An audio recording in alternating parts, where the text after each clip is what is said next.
Welcome back here on One on One. I'm Miles Grossman alongside Julia Moss. And this half hour, we've got a very special guest for you. He's been at ESPN since 2006, started off on the NASCAR beat, and now he's got everything under his belt: Masters, NFL, NBA, and of course, his bread and butter, SEC college football. And not to mention, already one-time New York Times best-selling author with his book, Never Settle: Sports, Family, and the American Soul, and now preparing for the release of Sideline CEO: Leadership Principles from Championship Coaches. That comes out this Tuesday, September 26th. He's the one and only Marty Smith. Marty, thank you so much for taking a part of your very busy college football weekend.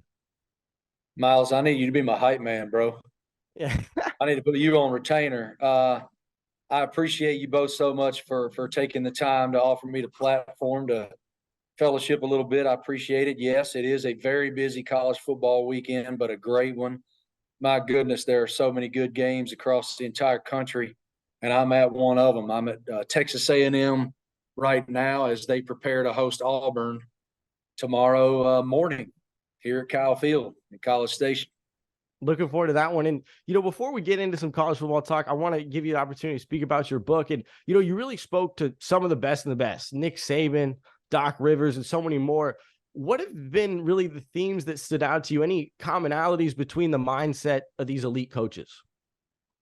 There are many, but I think the number one thread that really weaves through the book, when it was 20 different people that I included in the text, and I broke the book into 8 different sort of silos of leadership. The first one being, what exactly is leadership? We all talk about it. We all sort of have an idea of what it is, but what do the greatest that have ever done it think it is? And then I kind of took what I believe to be 8 different sort of principles that really are part of that overall equation and context of what make great leaders, including trust, communication, listening, culture, delegation, evolution, crisis management, and self-evaluation, which is critical.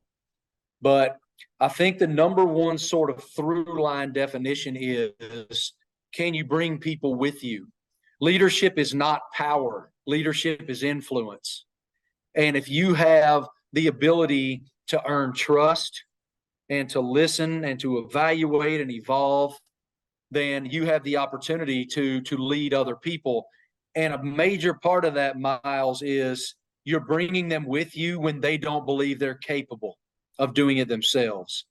And all of these individuals that are in the book, Nick Saban, Dabo Swinney, Mac Brown, Roy Williams, John Calipari, Tom Izzo, Urban Meyer, Doc Rivers, Patty Gasso over at the University of Oklahoma just won her 7th national title. Kim Mulkey just won her 4th at LSU. Lane Kiffin, Frank Beamer, on and on. I mean, it's a who's who of phenomenal leaders. And my prayer is that those who choose to consume the book, which I hope is every one of you listening, can take something from their wisdom and envelop it into your daily walk. I will tell you, I certainly have, not only as a professional at ESPN, but as a husband and father, with the value of presence and shutting your mouth and opening your ears and meeting people where they are emotionally. All of those things are so important. And I hope that folks that consume the book take that from it. Absolutely. And kind of speaking on the other side of that, you were able to speak to so many incredible leaders in the sports industry. What, in your opinion, makes a really strong interview? Because it's one thing to be able to speak to these people, but it's another thing to be able to get really insightful information from these interviews. Another really good question, Julia. Here is how I would answer that. And it took me a while to learn this. I'll tell you guys a story in a minute that really stamps it home. But to me, how you interview someone the best is you ask open-ended questions that let that person share their truth. And then after they share their truth, you follow up with when, how, why, where. Because as a younger person, when I was you guys' age and even older, I mean, I was well into my television career. I would say it all changed for me 10, I mean, it was 10, 15 years out of college. I was a professional for 15 years before I really started to understand the how. And I'll tell you how I got there. One of my great friends, who's like a brother to me, is the NASCAR Hall of Famer Dale Earnhardt Jr. And in 2012 or so, I was doing an interview for the pre-race show on ESPN called NASCAR Countdown at the time. And I did a big interview with Jeff Gordon, another NASCAR Hall of Famer. And Jeff has this tendency to sort of ramble. You know, you start right here and he kind of goes there and over there and here and there and there before he gets back to where his point was. I love you, Jeff. But I made the decision going in, which was a conceited, egotistical decision, that I wasn't going to let him do that. I was going to drive the interview where I wanted it to go. Well, did the interview. The interview aired a couple weeks later, maybe the next week. We were racing in Loudon, New Hampshire. Well, after that race, I went to interview Dale Jr. after the race. He got out of his car and he looked right at me. I bet there was 30 reporters there. And he kind of gives me this kind of head nod thing. And I was like, me? He goes, come here. So I walk over to him and he turns his back where his back is to the other reporters. And he kind of pushes me. And I'm like, what are you doing? And he was like, you need to shut up, man. You need to stop interrupting people. And I went, and I'm telling y'all, we like brothers. So I bristled. I'm like, what? What are you talking about? I was about to bust his backside. He was like, I was watching that interview you did with Jeff. And there were some things he was talking about that I wanted to hear him complete his thought. And you interrupted him. And it was rude. And you know it was rude. And like I said, I want to bust his ass.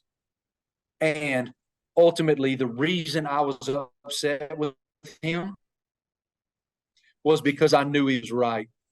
He hit me right in an insecurity that I had not done my best job because I was trying to drive something where I wanted it to go instead of where it naturally should. Junior did me the best favor.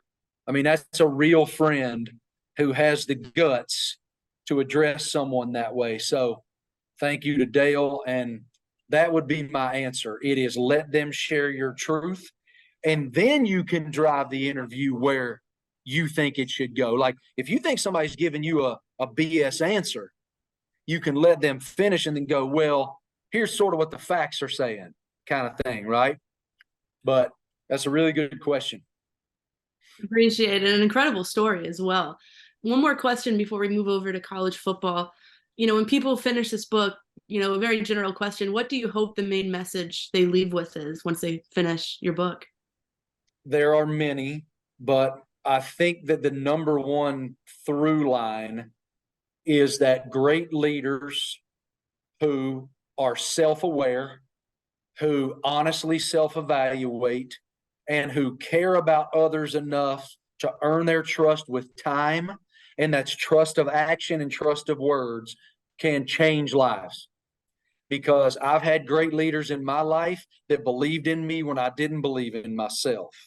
And it changed my life. It offered me opportunity to go. If they crack the door, I'm going to kick it down. It's the way I'm wired. But sometimes I'm also insecure. I'm someone who thrives off of affirmation. So those people affirming what they saw in me kind of gave me that self-confidence to find my best self. And that is what I hope people take from it. And I believe they will. Again, those coaches giving me that time, which these are people who are Hall of Famers. There's 55 national or pro championships between them. They don't have that time, y'all, but they were kind enough to give it to me. And I'm so grateful.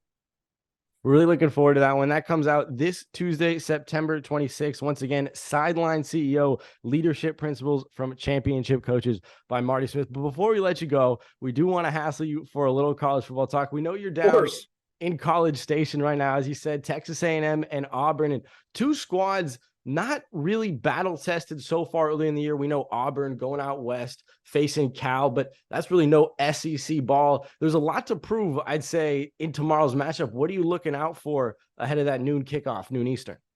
I completely agree with that. It was a necessary victory against Cal, but not an impressive one.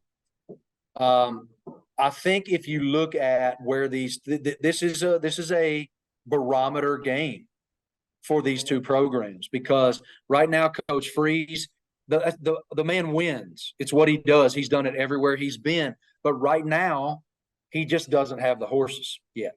He has good players. He doesn't have transcendent players yet. Texas A&M has dudes everywhere. But they're in this unique transitionary period, going back to delegation, where Jimbo Fisher has finally decided, okay, I need to hand the offensive game plan to somebody else. In a brilliant offensive mind in Bobby Petrino, and Jimbo also has Connor Wegman, who might be the best quarterback in the conference. So I think it's a situation, Miles, where A&M has a lot of pressure because all of us expect them to win. Now, Auburn might win, and if they do, colossal. But it is a barometer game for both schools. Definitely. And, this is something that kind of has been on my mind a lot throughout this college football season. With the mainstream gambling in many states being popularized, you have the situation with Iowa State. Obviously, that presents a dangerous threat to college football, but also with college sports and gambling, there's a lot of fans. There's a lot of revenue coming in. I'm wondering your thoughts on, is it good for college football, this mainstream source of revenue being gambling?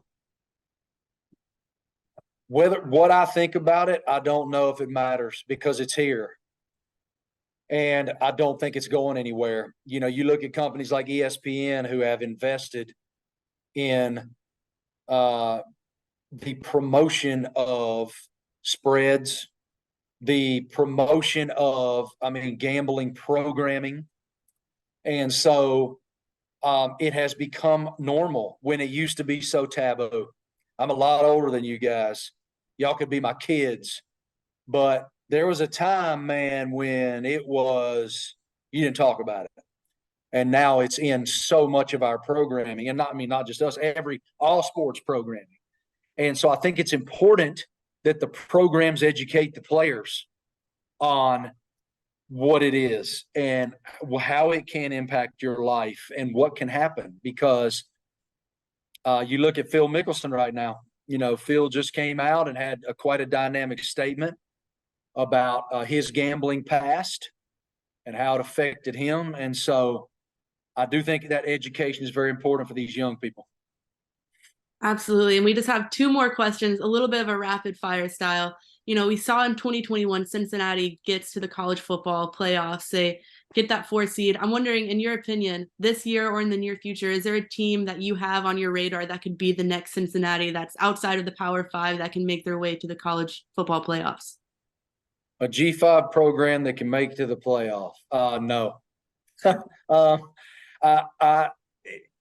Where we are right now, man, there are good teams, and I am a massive proponent of a couple of those leagues, specifically the Sun Belt. I think there are some teams in the Sun Belt that are great football teams, but I don't think they could show up right now and beat Michigan or beat Georgia. When Cincinnati played Georgia, it didn't go awesome. And so I do think, though, that expanding to 12 teams is going to offer a lot more opportunity to the group of 5. And that's a different discussion when it's 12 teams instead of 4, Julia, right? Yeah. Now, I really like James Madison. I really like some G5 schools, but James Madison doesn't even have the opportunity to play in the postseason right now, Right.